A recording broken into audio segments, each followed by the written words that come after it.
Alright guys, part 3 of our video series here. This time we're going to be installing our rest and our permanent D-loop. So what I like to do is come over here and we're simply going to bolt this on first.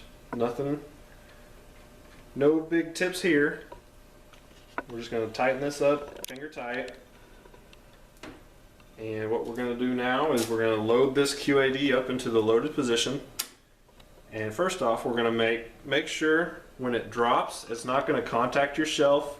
So you want to make sure you have plenty of room for it to fall without hitting the rest or without hitting your riser. And then you're going to snug this bolt up just a little bit.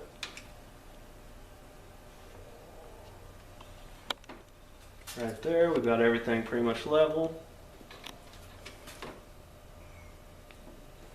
Okay, so now what I'm going to do, I'm going to load this rest up.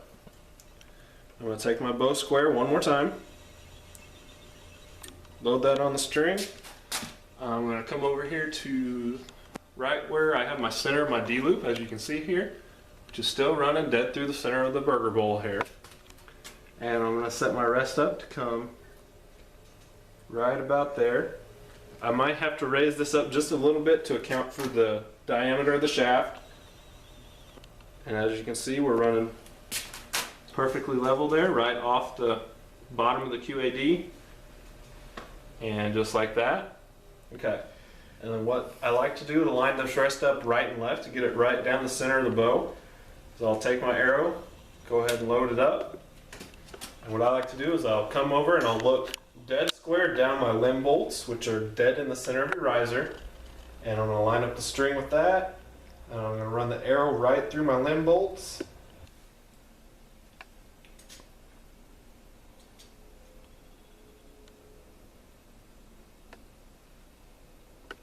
Pause right there.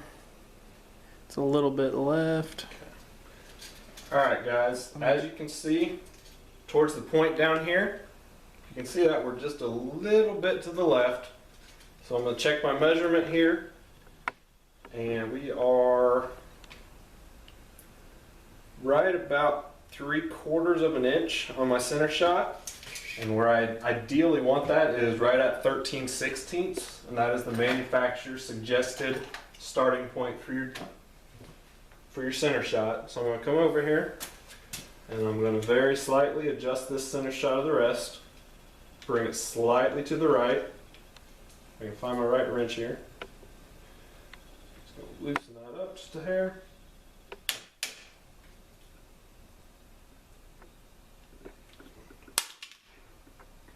And you cannot drop your wrenches.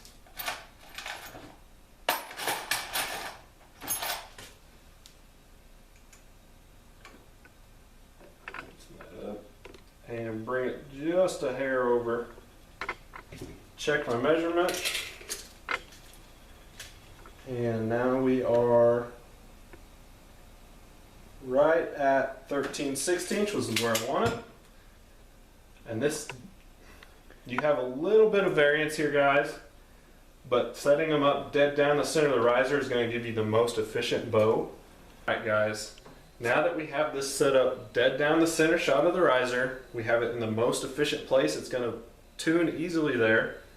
If you have yokes and you're able to change your cam lean, we're going to leave this locked down and we're not going to move our rest unless we absolutely have to. We can't get it to tune without major cam lean.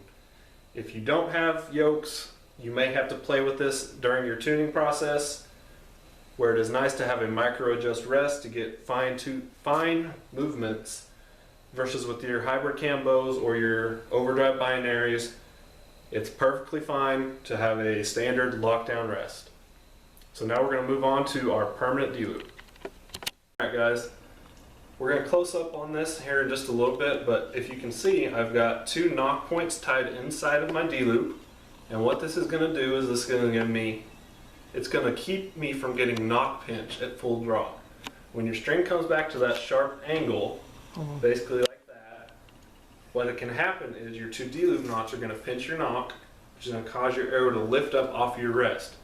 So if any of you guys out there, when you draw, your arrow starts to lift up and bounce off your rest, that is a sign of knock pinch. So that is why I always like to tie my knots inside of my loop just like this. And an added bonus is if you ever do have to tie on a new D-loop, leave your nocks where they are and you can just tie that D-loop right on the outside of them. Never have to worry about getting it in the right spot again. So stay tuned, guys, and we're going to move on to part 4, paper tuning your bow and getting it shooting that perfect clean bullet hole.